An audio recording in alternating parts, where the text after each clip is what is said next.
नाज़िन फैज़गंज में पुलिस ऐं मुक़ामी इंतज़ामिया में रमज़ान शरीफ़ जो तक़द्दुस पायमाल कंदे रिश्वत वठी होटल खोलराए छॾिया त ॿिए तरफ़ महांगाई आवाम जो जीअण जंजाल करे छॾियो आहे। उन हवाले सां ॾिसूं था अमर शहर जी रिपोर्ट। जी असी इन वक्त मौजूद आहियूं फैज़गंज तालके के हेडक्वार्टर शहर पक्का चांग में। रमज़ान महीनो भलारो महीनो जी ही आयो है तो पक्का चांग समेत तालके हेडक्वार्टर है उन समेत जेके तालकिया शहर अकरी करूंडी भंगूबण कोडालू सभिनी में महांगाई जो जो जिन आहे बोतल में बाहर निकली आयो है। जैसे तो अंधेर नगर इहो आहे त हिते जेको आहे सो एसी साहब जी रमज़ान शरीफ़ आहे मोकल ते हलियो वियो आहे, मुख्तियार कार जेको आहे मोकल ते हलियो वियो आहे ऐं जेके दुकानदार आहिनि उनखे जेके रेट लिस्टूं ॾिनियूं थियूं वञनि उहे बि पंहिंजे जेको आहे उन ते अमल कोन पियो थिए ऐं दुकानदारनि जो बि चवण जेकॾहिं असां उन ते अमल कयूं था त असां जेको आहे सो नुक़सान में था वञूं ऐं जेके महांगाई हिते फ्रूट जेको रमज़ान खां पहिरीं जेको आहे सो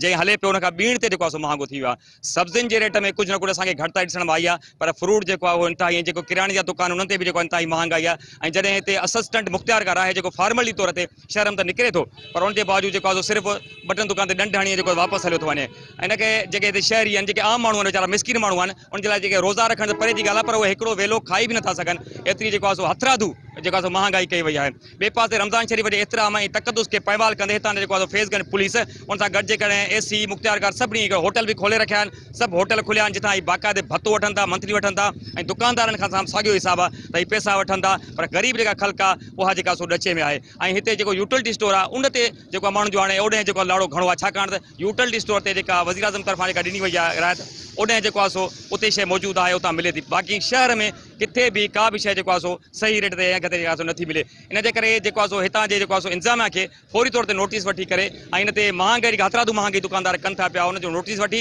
ऐं जेको हिते मुख्तियार कार त मोकल थिया ख़ैर असां एसी बि मोकल थिया पर जेको असिस्टेंट मुख्तियार कार आहे उनखे फौरी तौर ते शहर में निकिरणु घुरिजे ऐं इन शयुनि ते जेको अघनि ते कंट्रोल करणु घुरिजे। जी।